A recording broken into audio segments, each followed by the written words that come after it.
Good morning, class. Today we are going to start Social Studies, Chapter 8, Reaching Out. History of Communication and Transport. Communication has always been an important part of human life since the time of early humans. In the beginning, people communicated through sounds and hand gestures. Later, they started using drum beats and smoke signals to send messages to places at some distance. After the invention of writing and symbols, humans began to write messages and letters. They used pigeons to carry messages written on small scrolls tied to the feet of the pigeons. They also traveled by foot or rode on horses to carry messages to faraway places. The people who carried messages on horses were called harkara. When humans invented the wheel, they made carts and carriers to travel and carry load with the help of animals. जैसा कि हम जानते हैं कि हमारी human life में communication एक बहुत इंपॉर्टेंट रोल प्ले करता है। जब भले ही हम पुराने ज़माने से क्यों ना हो, पर हमारी हमेशा कम्युनिकेशन रहना बहुत ज़रूरी होता है। जब लोग शुरुआत में कम्युनिकेट करते थे तो एक दूसरे के साथ या तो कुछ साउंड क्रिएट करते थे या हाथों से समझाते थे एक दूसरे को बातें अपनी। फिर उन्होंने धीरे धीरे ड्रम बीट से या फिर स्मोक सिग्नल से मैसेज ट्रैवल करना दूसरी जगह पहुंचाने में शुरू करा। फिर धीरे धीरे वो लिखना सीख गए, उन्होंने सिंबल्स बनाने सीखे एक दूसरे को मैसेज पहुंचाने के लिए, लेटर्स देने के लिए। उसके बाद उन्होंने क्या शुरू करा, फिर जो पिजन्स होते थे उनके पैरों में वो अपने मैसेज बांध देते थे और उनको उड़ा देते थे, जिससे वो दूसरी जगह वो मैसेज पहुंचा देते थे। या फिर वो कभी कभार खुद पैदल चले जाते थे, या फिर जो हॉर्सेस होते हैं उन पर राइड करके जाते थे दूसरी जगह मैसेज डिलीवर करने। जो लोग मैसेज डिलीवर करने जाते थे हॉर्सेस से, उनको हरकारा कहते हैं। जब फिर ह्यूमन ने व्हील इन्वेंट करे, कार्ट्स बनाई, कैरियर्स बनाए ट्रैवल करने के लिए, सामान इधर से उधर ले जाने के लिए एनिमल्स की हेल्प से। Communicating far and near. If we want to talk to persons living far away from us or wish to send our messages to them in writing or in some other way, how do we do it? Let us learn about some common means of sending messages. We can send our messages through post office people by postcards, inland letters, envelopes and postage stamps from a post office. All these are used to send messages by post. The postal messages are sent to their destination by road, rail or air. Then a postman delivers them from door to door. It costs very little to send messages through post. We can send parcels by post as well. We can also send money through a money order. Courier companies also deliver post and parcels to people. अगर हमें किसी से बात करनी होती थी, किसी जो लोग बहुत दूर रहते हैं उनको अगर मैसेज देना होता था, तो पहले हम क्या करते थे कि लेटर लिख के भेजते थे। तो वो लेटर क्या होता था, पहले हम पोस्ट ऑफिस में डालते थे, फिर पोस्ट कार्ड लेते थे, फिर इंडियन लेटर्स लेते थे, एनवलप्स लेते थे, उन सब में स्टैम्प्स वगैरह लगा के पोस्ट ऑफिस में जाता है वो। उसके बाद वो वहाँ का जो पोस्टमैन होता था, वहाँ के जगह के हिसाब से वो लेटर्स को पहले तो अलग अलग करता था। फिर वहाँ से जो लोकल होते थे वो लोकल में आकर देता था, और जो बाहर जाने होते थे वो वहाँ का ट्रांसफ़र करते थे। फिर वहाँ का जो पोस्टमैन होता था वो घर पे जाके देता था। तो हमें छोटे छोटे मैसेज डिलीवर करने में बहुत टाइम लगता था। Earlier, urgent messages could be sent through telegrams. To send a telegram, only one had to visit a telegraph office. A telegram reached its destination within a few hours.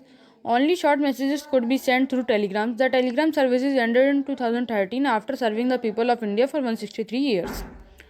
अब अगर हमें कभी कभार अर्जेंट मैसेजेस भेजने होते थे तो हम टेलीग्राम्स के थ्रू भेजते थे। टेलीग्राम क्या होता है कि कोई भी एक इंसान टेलीग्राफ ऑफिस जाता था, वहाँ पर वो पहुँचने के बाद वहाँ पे कुछ ही घंटों बाद उन लोग को अपना मैसेज डिलीवर कर देते थे।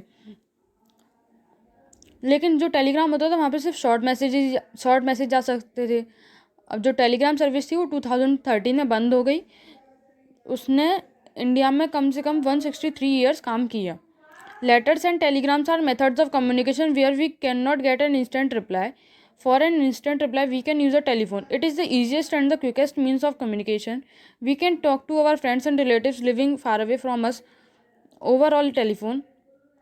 To call up people within India, we use the STD or the subscriber trunk dialing system. We can even talk to people living in foreign countries. To call up those who stay in other countries, we use the ISD or the International Subscriber Dialing System. Mobile phones have made it possible to stay in touch with our family and friends even while traveling. Apart from the postal system and the telephone network, emails, SMS, messenger services and fax are some other means of personal communication. फिर उसके बाद हमने letters, telegrams जो methods से communication के, उसमें भी हमें इंस्टेंट रिप्लाई नहीं मिलता था। फिर हमने टेलीफोन इन्वेंट करा। फिर टेलीफोन में क्या होता था कि हमने एक दूसरे से बहुत ही ईजीएस्ट तरीके से, क्विकेस्ट तरीके से बात करने लगी, हमें इंस्टेंट रिप्लाई मिलने लगा। अगर हमें सिर्फ इंडिया में कॉल करना होता था तो हम एसटीडी करते थे, और अगर हमें कहीं बाहर कंट्री में करना होता था तो हम आईएसडी करते थे। फिर धीरे धीरे मोबाइल फ़ोन्स आए, उन्होंने हमारे लिए और सिंपल कर दिया अपने फैमिली के टच में रहना। फिर धीरे धीरे पोस्टल सिस्टम ख़त्म हुआ तो हमारे पास फिर ईमेल्स, एसएमएस, मैसेंजर सर्विसेज ये सब आ गए। ये हमारी पर्सनल कम्युनिकेशन के मीन्स हैं। When we want to send messages and information to many people or the masses at the same time, we use radio, television, newspaper, books, magazines, and films as a medium. These are called means of mass communication. All India Radio or Akashvani is the radio broadcaster of India. If broadcast news, talk shows, and other programs, this means of communication reaches remote villages and other faraway places as well. अगर अब हमें एक ही message को या फिर कोई भी information को पूरी जगह में फैलाना हो, पूरी कंट्री में फैलाना हो, तो हम क्या कर सकते थे? फिर हम लोगों ने रेडियो इन्वेंट करा, टेलीविज़न, न्यूज़पेपर, ये सब हुए। ये हमारे जो भी थे मीन्स ऑफ मास कम्युनिकेशन है। जो हमारा ऑल इंडिया रेडियो है या फिर आकाशवाणी रेडियो ब्रॉडकास्टर है इंडिया का, वो एक ही बार में सब जगह कोई भी इंफॉर्मेशन पहुंचा देते हैं अपने टॉक शोज़ के द्वारा या फिर किसी भी अदर प्रोग्राम्स के through. Apart from Hindi and English, the programs are broadcast in regional languages as well. Portable radios that run on batteries can be carried while traveling to listen to news, sports commentaries and music. अब हर जगह तो हर कोई Hindi English नहीं बोलता, कई जगह अलग अलग लैंग्वेज भी होती है, तो फिर अलग अलग लैंग्वेज में भी चैनल्स चलने लगे। अब जो हमारा पोर्टेबल रेडियो था, बैटरी का था, जिसको हम कहीं भी ले जा सकते थे न्यूज़ पता करने के लिए या कोई भी बात करने के लिए। Doordarshan is the television broadcaster of India. We also have many private satellite channels. Doordarshan broadcast programs in Hindi, English, and other regional languages. A language of news and sports shows are shown to keep us informed. Newspaper and magazines are important means of communication. Newspapers are delivered right at our doorstep. Magazines are purchased from local newspaper dealers or bookstores. फिर इन सब के बाद हमारे television पे एक Doordarshan channel आया जो हमारा एक लोकल चैनल था। फिर हमारा जो दूरदर्शन चैनल आया उससे हमें और जल्दी सारी लैंग्वेजेस में इंफॉर्मेशन प्रोवाइड होने लगी। धीरे धीरे ऐसे करके हमने अपना कम्युनिकेशन डेवलप करा। Travelling in India, roads and railways are known as modes of travel and transport. They are used to carry people and goods from one place to another. We can categorize means of travel and transport into 3 groups: land transport, water transport and air transport. अब जो हमारा road और railways है वो modes हैं travel और transport के, वो हमें एक जगह से दूसरी जगह जाने में हेल्प करते हैं, हमारे एक जगह से दूसरी जगह सामान भेजने में हेल्प करते हैं। अब हमारा जो ट्रैवल एंड ट्रांसपोर्ट है हम उसको 3 बेस पे कैटेगराइज कर सकते हैं: लैंड ट्रांसपोर्ट, वाटर ट्रांसपोर्ट और air transport. Carts, bicycle, rickshaws, cars, buses, jeeps and trucks are various means of land transport. Bullock carts have been the most common means of transport in villages. In some villages, people attach trolleys to their tractors and use them for transport. अब जो carts, bicycle, rickshaws ये सब होती हैं हमारे land means of land transport होते हैं. जो बलक कार्ट्स होते हैं वो एक कॉमन मीन ऑफ ट्रांसपोर्ट है विलेज में. कुछ लोग अपनी ट्रॉलीज़ में ट्रैक्टर्स को कनेक्ट करके ट्रांसपोर्ट के लिए यूज़ करते हैं. They use them for taking their farm produce to towns and cities. They also use them to travel short distances. In desert, camel carts are used instead of bullock carts. Today, cars and buses can be commonly seen in villages. Cars and buses are used for carrying people while trucks are used for carrying goods. All over the country, Pakka roads have been built to make movement of vehicles easy and fast.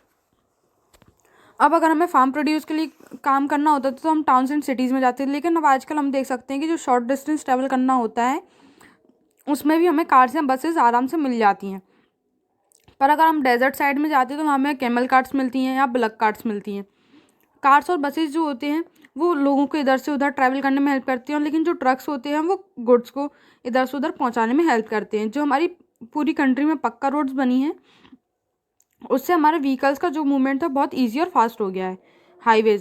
Highways are main roads that connect major towns and cities. There are 2 categories of highways in India: national highways and state highways.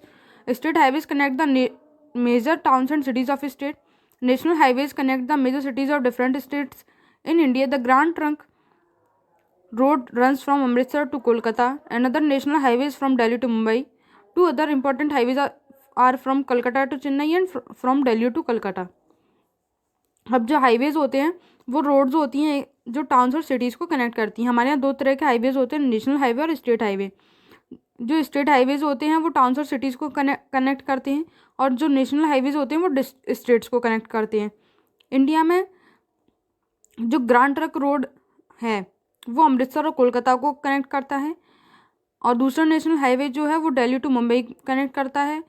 और जो दो other highways और हैं वो हैं Calcutta to Chennai और Delhi to Kolkata. Railways are another mode of land transport. India has a huge network of railways. Almost all the cities of India are linked by railway network. जो railway है वो भी हमारा लैंड ट्रांसपोर्ट ही है.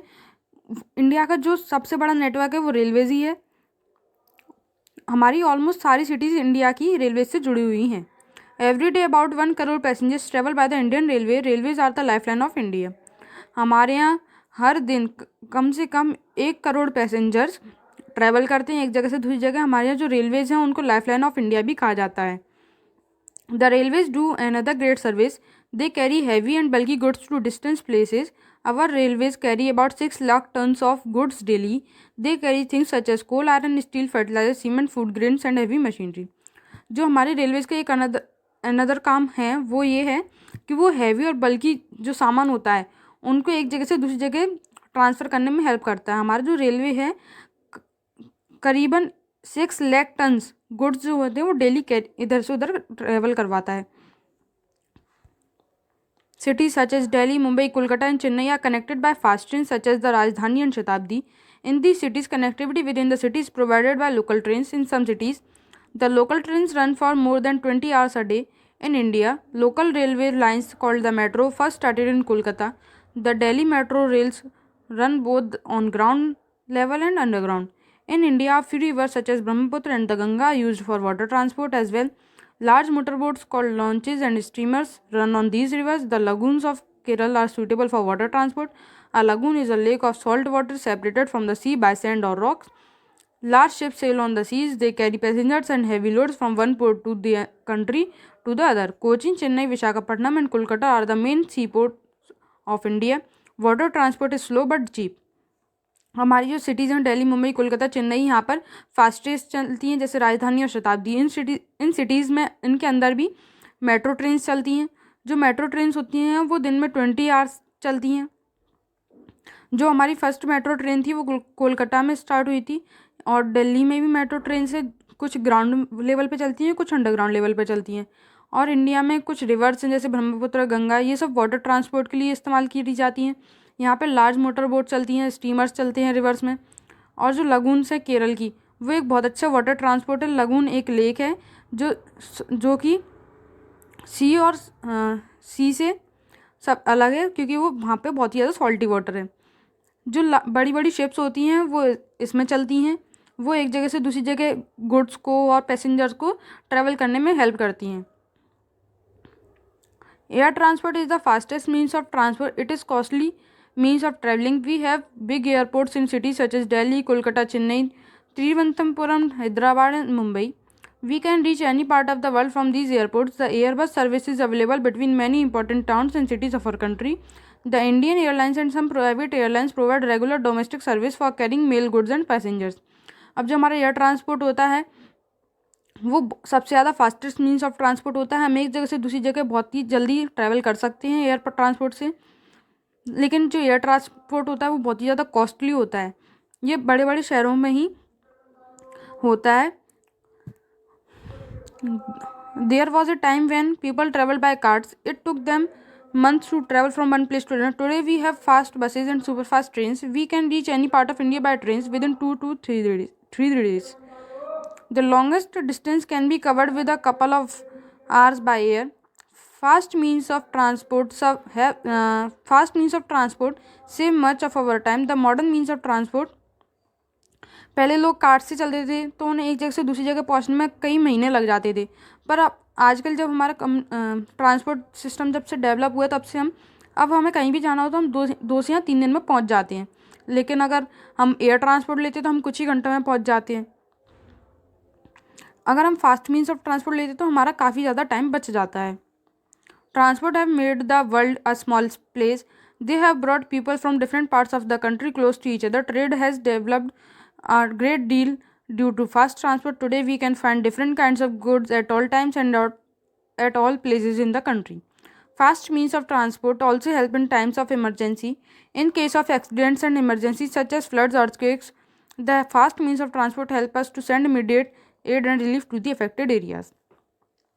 अब जब से हमारे ट्रांसपोर्ट सिस्टम इतना डेवलप्ड हो गया है, तब से हमारे जो पूरा वर्ल्ड है एक दूसरे के बहुत क्लोज आ गए. हम कहीं भी एक जगह से दूसरी जगह बहुत ही कम टाइम में और बहुत ही ईजिली पहुंच जाते हैं.